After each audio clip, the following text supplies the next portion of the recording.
आम्ही एकट्या नाही.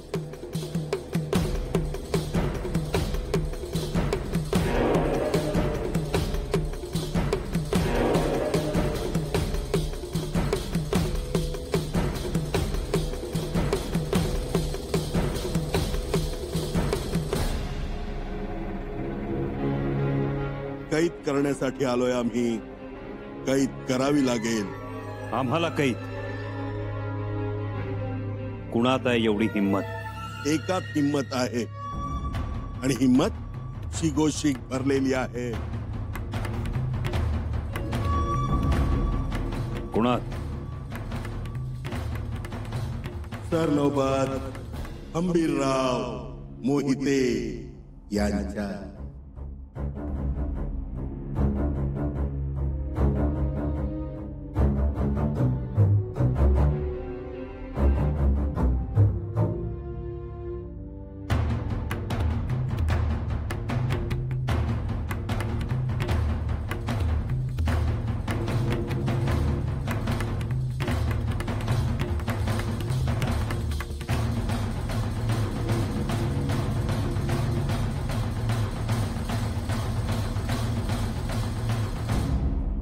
मामासाहेब, तुम्ही कोणाची बाजू घेणार?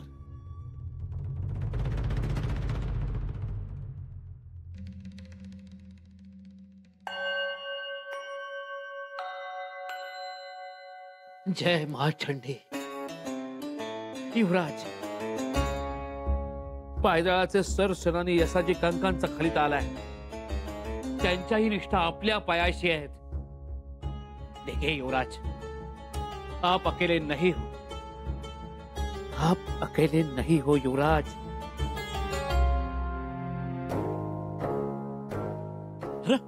कुठे आहे शंभूराज? का त्यासनी खुश खबर द्यायची? कसली खुश खबर? अरे मर्दा, सरदार खराटे, सरदार गाडे, सरदार डुरे, सरदार ठोंबरे यांच्याकडनं सांगावं आल्या ती. असं हाय वय? मुजरा युवराजनी खलिता. कोणाचा खलिता? सरदार फिरंगोजी नरसाळ यांचा खलिता.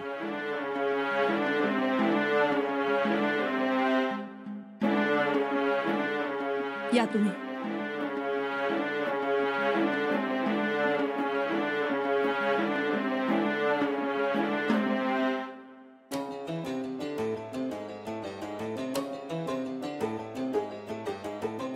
अगं बाई, ही तर चांगली खबर. फिरंगोजी बाबा युवराजांच्या मागे सर्व शक्तीनिशी उभे राहणार आहेत. युवराज, युवराज.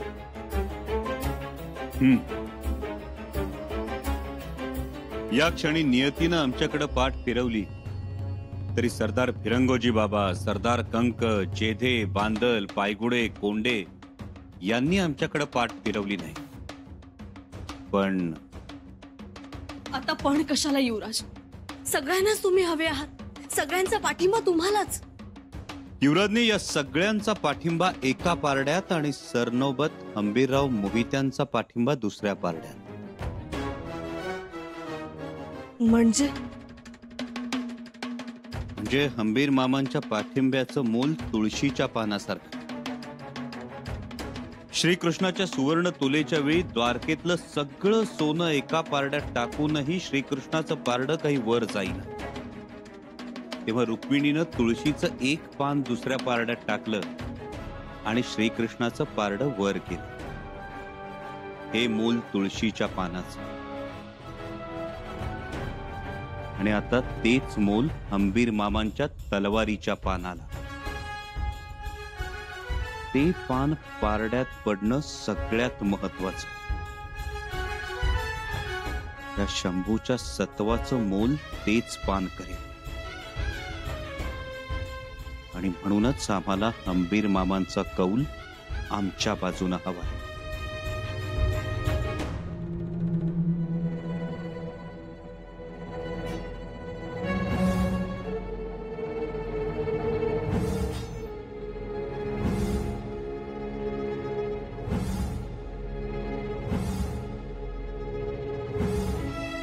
कशानं का होईना, पण सरनोबत खुश व्हावत म्हणून ही खटपट.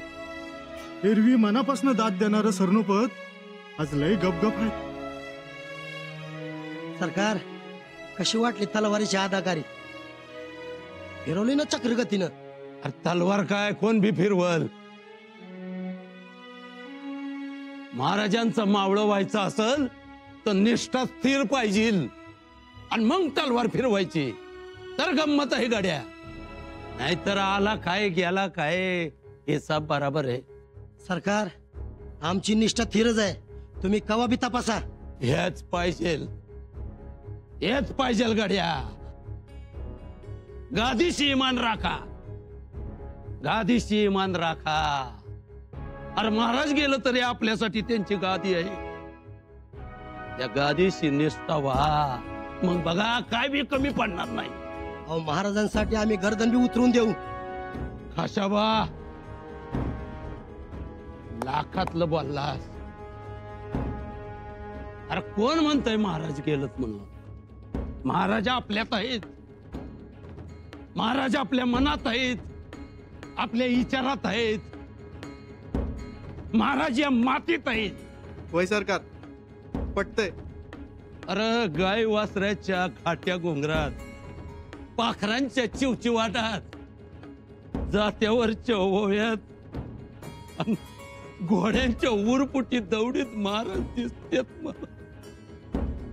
गड्या हो, आपल्या निष्ठा ठेवायच्या. महाराज आपल्यातच आहे. तुमचा सराव चालू ठेवा. मी आलोच. माझा घोडा कुठे घेऊन ये. ठरल्याप्रमाणे निघण्याची सगळी जय्यत तयारी झाली आहे. असं आपल्या स्वराज्याचे पेशवे मोरोपंत आणि मी स्वतः जातीने निघतो आहोत. सोबत काही मातब्बर सरदार आहेत. उत्तम. रायगड सोडल्यानंतर पहिला मुक्काम तळबीडला, नंतर पन्हाळगड. पन्हाळगडावर शंभूराजांना अटक, लगेच माघारी. 5व्या दिवशी आम्ही रायगडावर आलेले असू. ठीक आहे, तुम्ही ठरलेल्या नियोजनात यशस्वी व्हाल. राजमातोश्री, तुमचा आमच्याबद्दल एवढा विश्वास? हो तर विश्वास तर आहेच पंत. पण पंत, आम्ही अजून एक महत्वाची गोष्ट केली. तुमचा मार्ग हा थोडासा मोकळा केलाय आम्ही.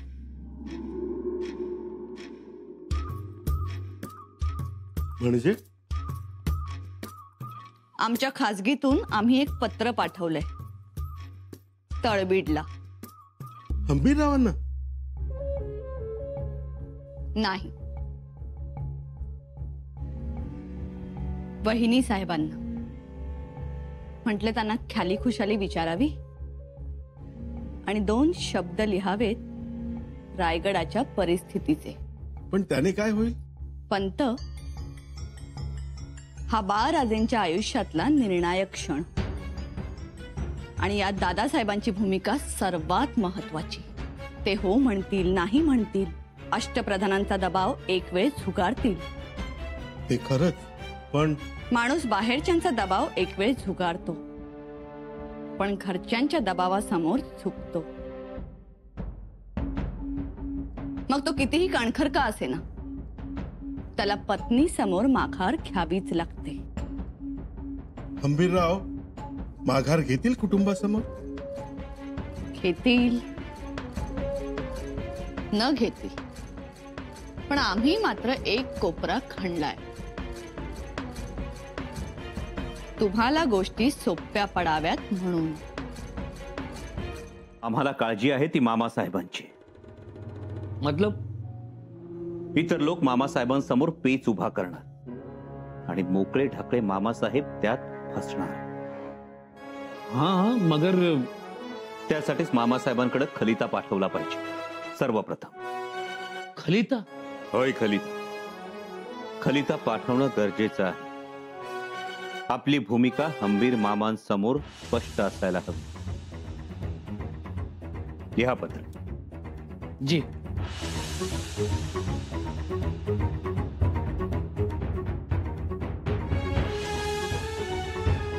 राजमान्य राजश्री तीर्थस्वरूप अरकान दौलत सरनौबत मामासाहेब यांस प्रती शंभूराजे यांचा दंडवत.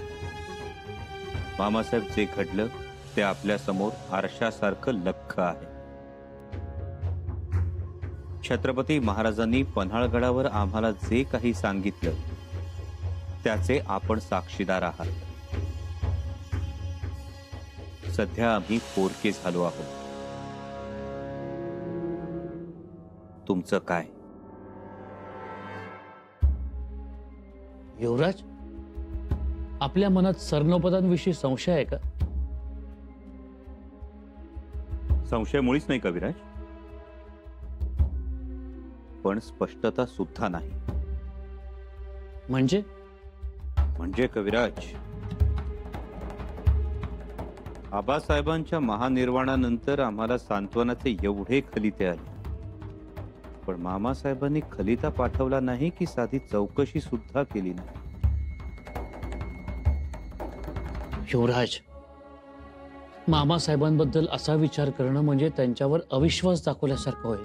कविराज, हंबीर मामांविषयी अविश्वास असता तर आम्ही आपल्याला हा खलिता लिहायलाच सांगितला नसता. तेही खरंच आहे. उलट हा खलिता पाठवून आपण त्यांना विश्वासात घेतो आहोत. जे पाठवा खलिता. जे युवराज. कविराज, आता आम्ही आतुरतेनं वाट पाहतो आहोत ती मामासाहेबांच्या उत्तराची.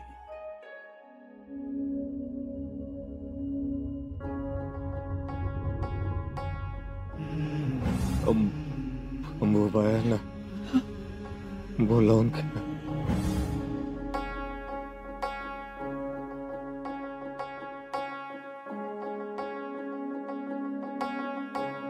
राजे, मातोश्रींचा आशीर्वाद घ्या.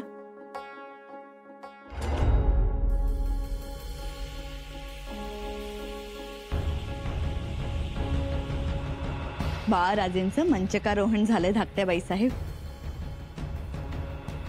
आशीर्वाद द्या त्यांना. चिरंजीव भव, यशस्वी भव शंभूराजे.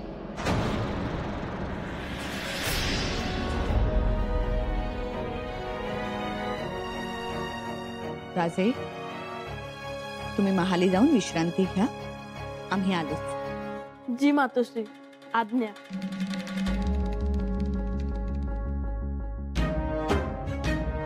चढावांवरून दृष्टी वर काढून माणसांकडे बघावं धाकट्याबाई साहेब. बाळराजे आशीर्वाद मागत होते. आता राजे ते झाले. आम्ही गादीच्या वारसालाच आशीर्वाद दिलाय. धाकट्याबाई साहेब, नको थोरल्याबाई साहेब, आता चर्चा नको, वादही नको. आम्हाला आता कशात रसच नाही. आम्हाला एकट्याने बसू द्या. हात जोडतो आम्ही.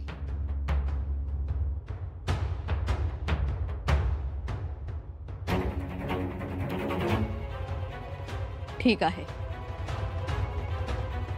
महाराज, तुम्ही जे आम्हाला सांगितलंय ते शंभूराजांच्या कानावर घातलं की आम्ही तुमच्या जवळ यायला मोकळे.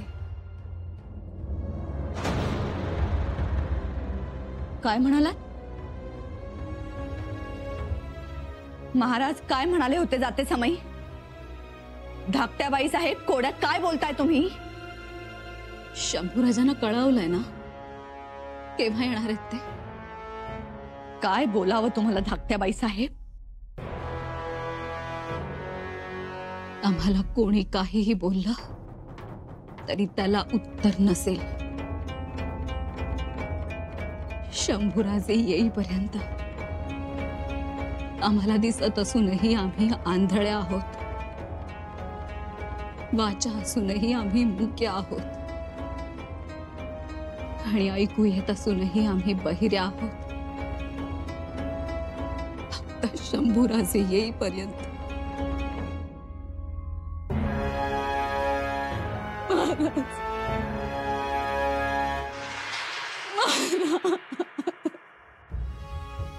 मालक यायला लागले.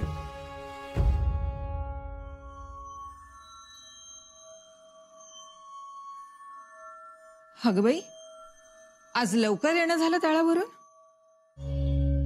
हातपाय धुवून घ्या, आम्ही पानं वाढायला घेतो.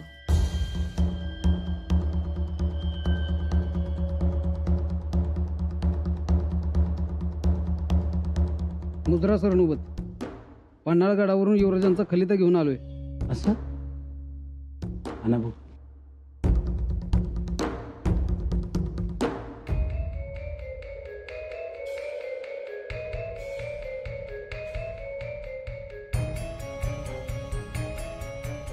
राजमान्य राजश्री तीर्थस्वरूप अरकान दौलत सरनौबत मामासाहेब यासी प्रति शंभूराजे दंडवत.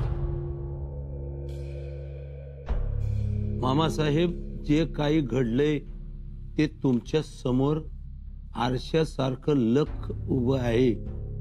छत्रपती महाराजांनी आम्हा जे काही पन्हाळगडावर सांगितलं त्याचे साक्षीदार तुम्ही आहात. परंतु आता या क्षणी आम्ही पोरके तर झालोच आहोत, पण एकाकीही झालो आहोत. आम्हास एकटं पाडलं जात आहे. परंतु स्वराज्य रक्षण हेच आमचे ध्येय आहे. आज आलमगिरासारखा कडवा शत्रू मोठ्या शक्तीनिशी चालून येण्याची शक्यता आहे. मोठंच आव्हान आहे. म्हणून आपली साथ हवी. आपण रायगडाच्या राजकारणात बळी पडू नये. नात्या गोत्यापेक्षा सत्याची बाजू घ्याल अशी अपेक्षा आहे. तमाम लष्कर तयार आणि सावध ठेवावे. बहुत काय लिहावे. आपण सुज्ञ आहात. आपल्या होकाराची वाट पाहत आहोत. शंभूराज, आम्हासनी काय सूचना झालंय? हो, तुमच्यावर माझी तरा झाली. का? काय झालं? वनसेंचा खलिता आलाय रायगडावरून. काय? राणी साहेबांचा खलिता? वय, आता नुसत्या राणीसाहेब म्हणू नका, राजमाता म्हणा. राजमाता? हो, तुमच्या भाच्याबांचं मंचकारोहण झाले. राज झाले ते राज. हवाला तर लई आनंद झाला बघा. मंचकारोहण? वय, त्याच्याबद्दलच लिहिलंय वंसनी. समारंभ घाई गडबडीत पार पडला, पण दादासाहेबांचा आशीर्वाद आहे हे समजूनच त्यांनी निर्णय घेतला. परस्पर मंचकारोहण केलंय. कळवायचं तरी होतं आम्हासने. हो, नाही कळवलं तर नाही कळवलं. गोष्ट तर चांगली झाली. तुमचा सख्खा भाचाच गादीवर बसलाय. म्हणजे आता शंभूराजासनी परख समजायचं का? असं कोण म्हणतंय? मग पण वारं कोणत्या दिशेला वाहतंय ते बघा. अख्खा रायगड सोयरा वंशांच्या माग उभा आहे. ताराच्या आई, आम्हासनी शंभूराजांचा बी खलिता आलाय. ते बी विश्वास ठेवून आहेत आमच्यावर. हो, त्यांचा कुठे विश्वासघात करायला निघालोय आपण. पण ये गादीवरची निष्ठाही सोडायची नाही. मोठाच पेच उभा राहिलाय. करावं तर काय करावं या हंबीररावानं? स्वराज्याचा सरनौबत म्हणून शंभूराजांच्या बरोबर जावं का रक्ताच्या नात्यातलं सख्य पण सांभाळत राजाराम राजांच्या माग उभं राहावं? काय करावं? युवराज शंभूराज का राजा राजाराम राज?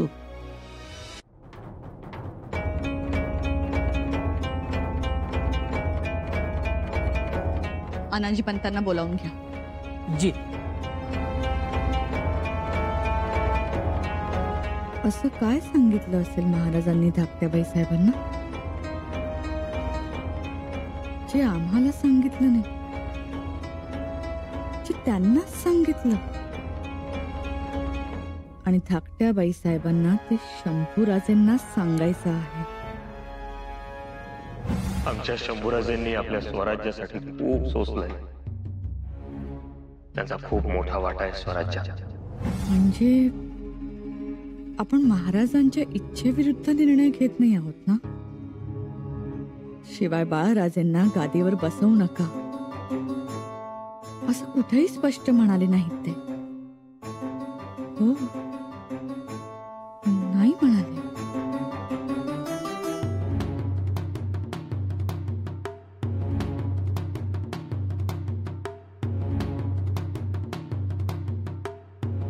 मुद्रा राजमातोश्री, आम्हाला बोलवलं?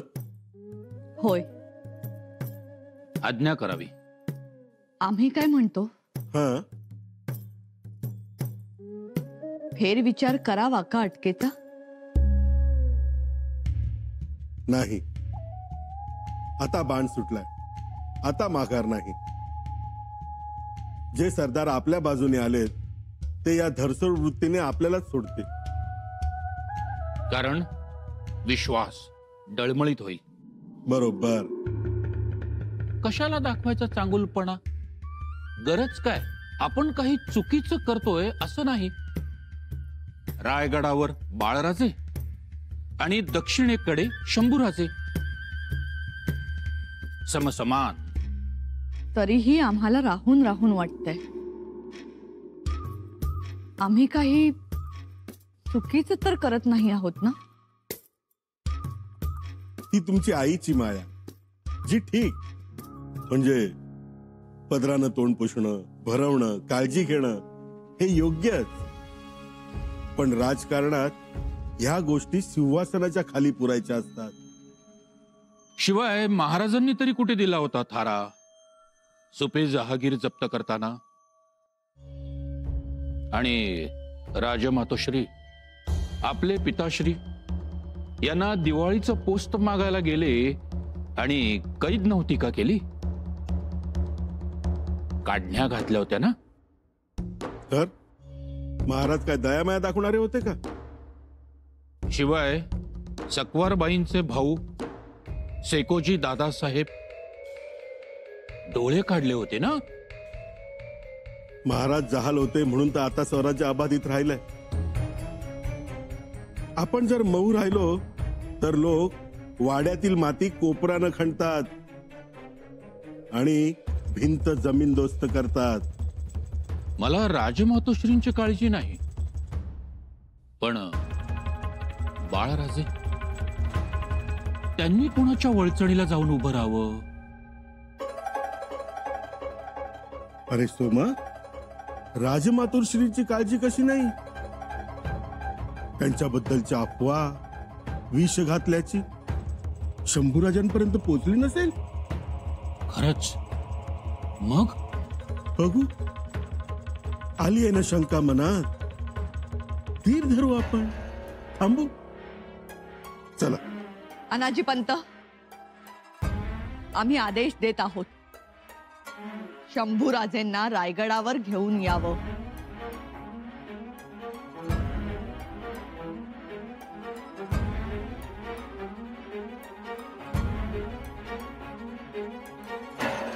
घेऊन यावं, पण कसं? कैद करून की? कैद करून. कविराज, आमचा होरा आहे की रायगडावर आमच्या विरोधात काही ना काही हालचाल सुरू असणार. जी युवराज, अनाजी पंत शांत बसणाऱ्यातले नाही. कविराज, मामासाहेबांकडून आमच्या खलित्याला काही उत्तर? जी नाही युवराज. नाही?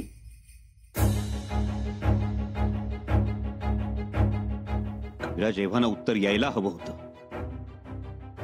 तळबीड काही फार दूर नाही. एक दिवसात किंवा फार तर दुसऱ्या दिवशी का होईना, पण उत्तर येणं अपेक्षित होतं. हो, पण तरीही उत्तर आलं नाही आणि पत्र देऊन खूप दिवस झाले. युवराज, कदाचित मामासाहेबांचा ओढाही राजमातांच्या बाजूने असेल. कशावरून? युवराज, हमारे यहाँ कहते हैं, खून अपने खून को पहचानता है और खींचा चला जाता है. रक्त आपल्या रक्ताकडे धाव घेतं.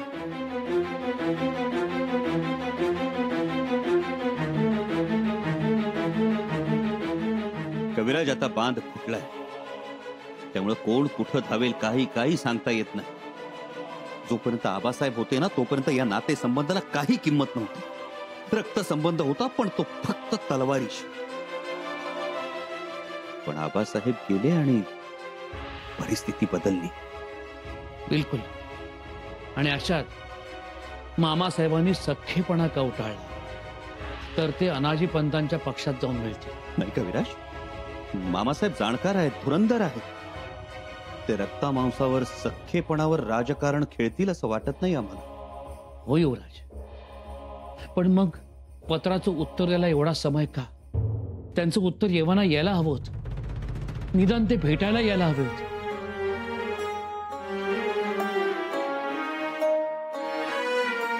कविराज, तुमच्या बोलण्यात तथ्य आहे. जर आमच्या बोलण्यात तथ्य असेल तर मग पुढे सगळंच कठीण आहे. कारण जिकडे सरसेनापती तिकडे सरशी, जिथे फौज तिथे यश. म्हणूनच आम्हाला वाटतं की आता मामासाहेबांवर विसंबून राहता कामा नये.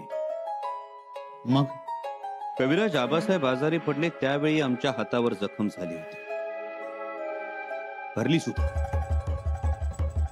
मग आपणच काळजावर झालेल्या जखमा का कुरवाळत बसायचं?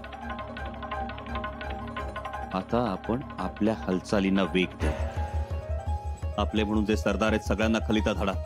पन्हाळगडी दाखल व्हायला सांगा, तेही फौज बंद होऊन. फौज बंद? होय कविराज, फौज बंद.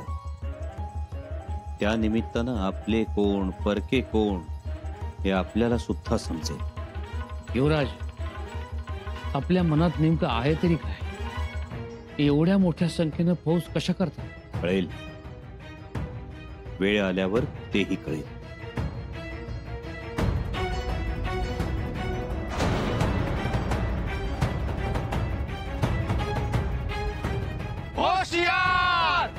कोणाच्या पोटात काय आहे हे आम्हाला चांगलंच ठाऊक आहे. कळलं? जी राजमातश्री. धाकट्या बाई साहेबांच्या महाली कोणीही जाणार नाही याची खबरदारी घे. जी. त्यांना काय हवं काय नको हे तूच बघायचंस. जी राजमातश्री. डोळे पुसायच्या निमित्ताने येणारे येतात, पण उद्या आमच्या डोळ्यातून धारा लागायच्या ते व्हायला नको. आणि हो, तरीही कोणी आलंच तर लगेच येऊन आम्हाला सांगायचं. कोण येतं कोण जातं, धाकट्या बाई साहेब कुठे जातात, कोणाला भेटतात, हे सगळं आम्हाला समजलं पाहिजे.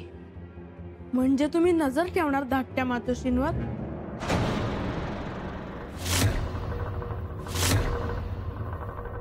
राजे तुम्ही या ना.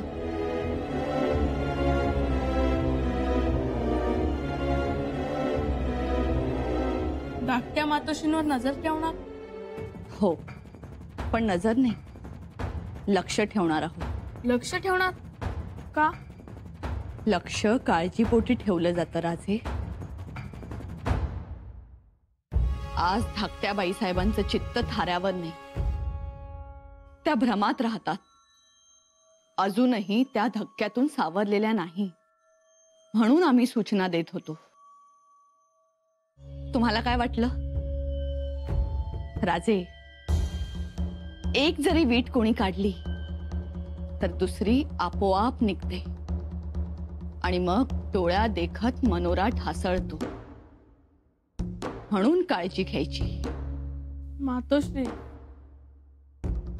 आणि तुमच्या धाकट्या मातोश्री या मायेचा मनोरा आहे. कळलं?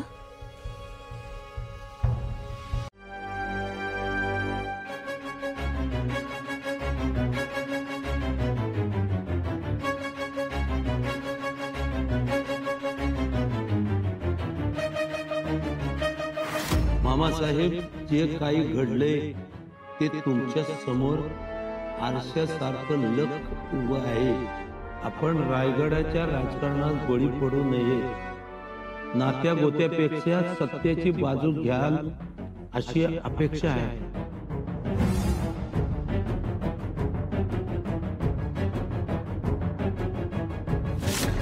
स्वराज्याच्या हिताच्या दृष्टीनं आम्ही काही निर्णय घेणार आहोत.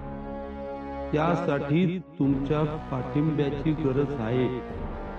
दादासाहेब, महाराजांच्या मागे आम्हास ही भाऊबीज द्यावी ही विनंती.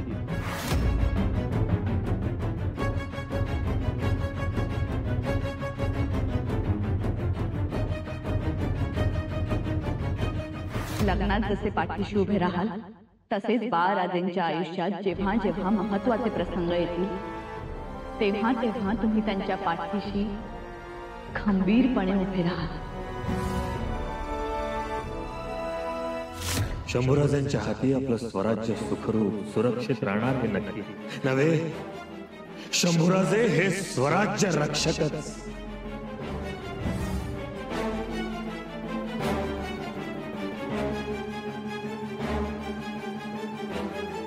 मुजरा सरकार, काय रे? रायगडाहून पेशवे मोरोपंत सुरनी सनाजीपंत मोठी फौज घेऊन तळबिडात दाखल झालेत. फौज घेऊन पेशवे आणि सुरनीस? होय, इतक्यात वाड्यात येणं होईल त्यांचं. बर, त्यांना बैठकीच्या खोलीत बसव, आम्ही आलोच. जी सरकार.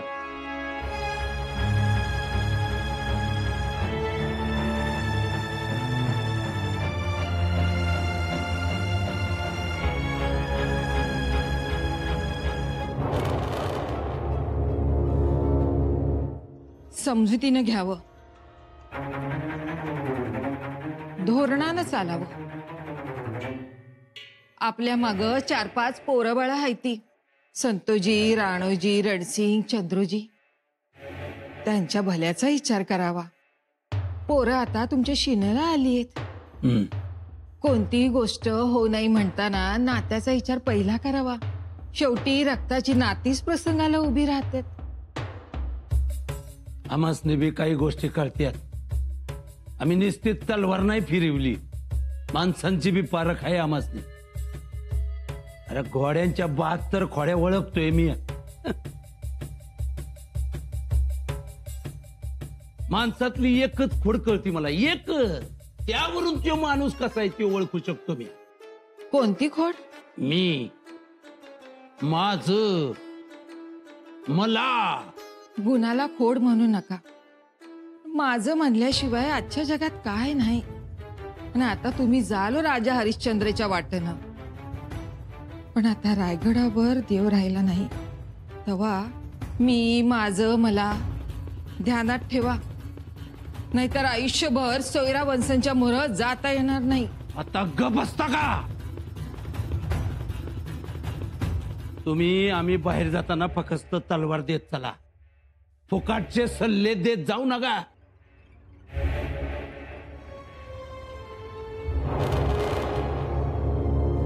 आपण आलोय खरं, पण हे सगळं अंगलट तर येणार नाही ना आपल्या. अहो मोरोपंत, अंगलट येणाऱ्या गोष्टीचा बंदोबस्त करायला तर आलोय आपण इथं. अहो पण होणार का बंदोबस्त? मला तर वाटतंय आपण आपला निर्णय बदलावा आणि माघारी फिरूया रायगडाकडं. एवढा भित्रा पेशवा आजवर नाही बघितला मी. अनाजीपंत, मी भित्रा नाहीये, पण माझ्यावर जे संस्कार झालेत त्यात सत्यानं चालावं, वाईटाचं समर्थन करू नये असं शिकवलंय. मग त्या शिकवणीची उजळणी कशाला करता इथं? पंत, तुम्ही जरा शांत बसा. मी पेशवा आहे स्वराज्याचा, मी बोलणारच. ही वेळ नाही बोलायची, ही करायची वेळ आहे. आणि आता जर काय बोलाल आणि ते जर राजमातोश्रींना समजलं ना तर अडचणीत या. अडचणीत तर तसंही आलो होतो आपण, कारण हंबीरराव याला होकार देणार नाही. का होकार येणार नाही? अहो सख्या भाच्याचं भलं झालेलं त्यांना आवडणार नाही का? सख्खा भाचा गादीवर बसलेला छत्रपती झालेला आवडणार नाही का त्यांना? काय बोलताय पंत तुम्ही? पंत, हंबीरराव निस्वार्थी म्हणून त्यांचा दबदबा आहे. हो, कोणी निस्वार्थी नसतं. लोक फक्त निस्वार्थीपणाची घोंगडी अंगावर घेतात. प्रसंग पडला की घोंगडी भिरकावून देतात. हे लक्षात ठेवा. आणि निस्वार्थी माणूस ही एक माकड चेष्टा आहे, बाकी काहीही नसतं. एकदम बरोबर बोललात दादा. पटलं. पटलं? काय पटलं? हेच की तुम्ही भिवू नका, काही अंगलट येणार नाही. अहो खर तर दादाच्या रूपाने भाग्यच आज हंबीररावांच्या दारात आलंय.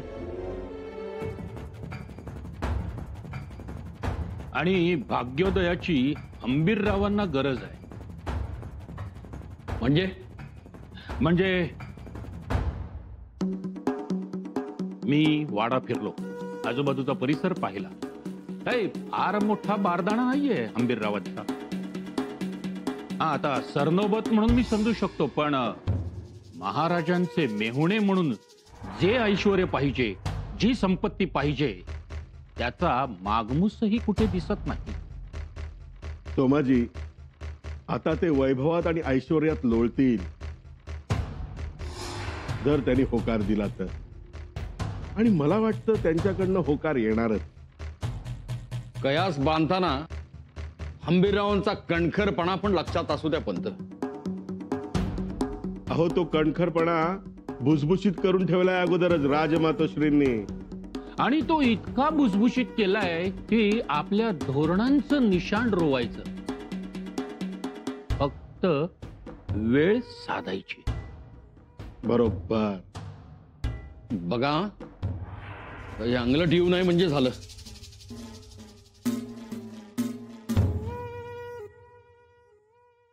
राम राम.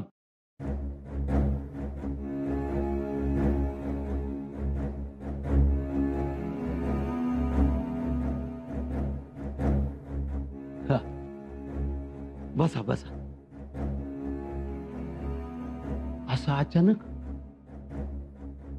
अगोदर सांगितलं असतं तर एक गाव पुढे आलो असतो की स्वागतासाठी तुमच्या. अहो, बोलला त्यातच सगळं आलं. अरे कोण आहे रे तिकडं? गुळपाणी घेऊन या आणि जरा जेवणाचं पण बघा. बर, कसं येणं केलं? नाही म्हणजे एवढ्या लांबची दौड मारलीत, अगदी तळबीड पावतर. गादीचे सेवक गादीच्या सेवकाकडे आलेत, एवढंच. तेही आपल्या भल्यासाठी. आपल्या म्हणजे स्वराज्याच्या भल्यासाठी. हो, तेच म्हणायचं होतं मला. पण विषय काय? विषय तसा जोखमीचा आहे. जोखमीचा आहे का जखमेचा आहे?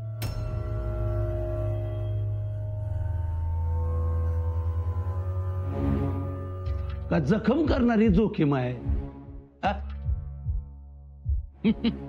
मुकामार म्हणा ना. मुकामार आम्हासने तवाच बसला जेव्हा बाळराजांच्या मंचकारवनाला आम्हाला बोलावलं नाही, तवाच.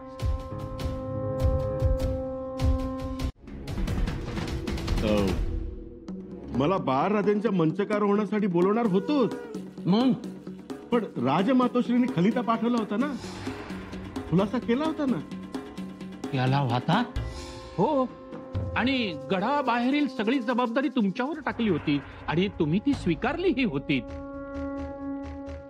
आणि त्यात मुहूर्त तर 2 दिवसात, म्हणजे सवडही नव्हती. सगळं कसं अचानक ठरलं. आम्हासनी बी अचानकच बोलवायचं होतं. आम्ही बी आलो असतो की अचानक. काय मोरोपंत पेशवे. आता झालं गेलं. सोहळाही साधाच केला. त्यात महाराजांच्या आठवणीने आम्ही सगळेच बेजार. शेवटी काय, राजगादीवर तुमचा भाचाच बसला ना. दादानी केवढी खटपट केली स्वराज्य हितासाठी. आणि तुमचाही खलिता आला होता ना, भाच्याला पाठिंबा आहे म्हणून. पण आमचं भाचं तर शंभूराज बी आहेत. पर तुम्ही तुमच्या सोयीनं अर्थ लावलात. का असं केलं? निदान स्पष्ट विचारायचं तरी.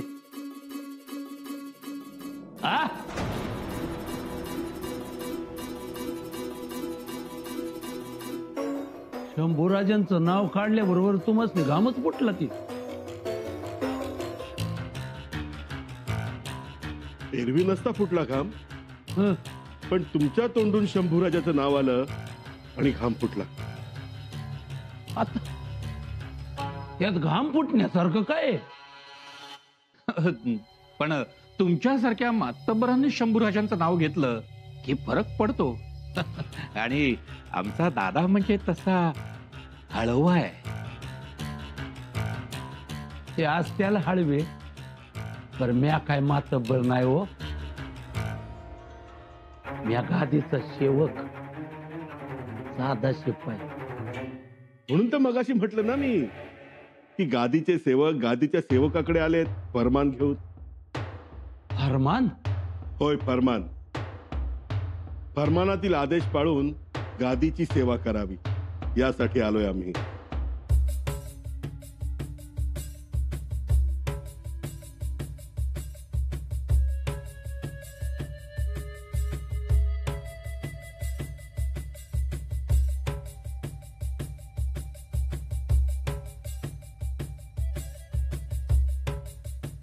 काय आहे मजकूर? शंभू राजांना जेरबंद करावं असा मजकूर आहे त्यात. काय?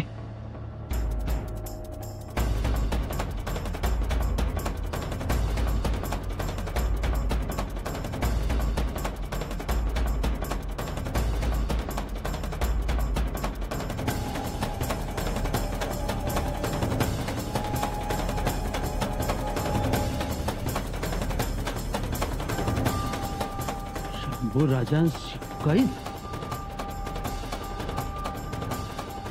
येणार नाही. क्षमा असावी सरनौबत. राजमुद्रा असलेलं फरमान आहे ते. याची अंमलबजावणी करायलाच पाहिजे.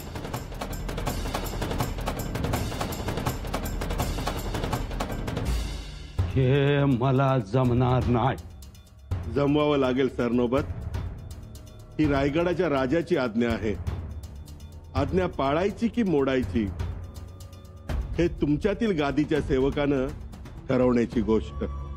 म्हणजेच शंभू राजांना अटक करून राजनिष्ठा जपायची, हे फरमान पायदळी तुडवून राजद्रोह करायचा, हे तुम्हीच ठरवायचंय सरनौबत.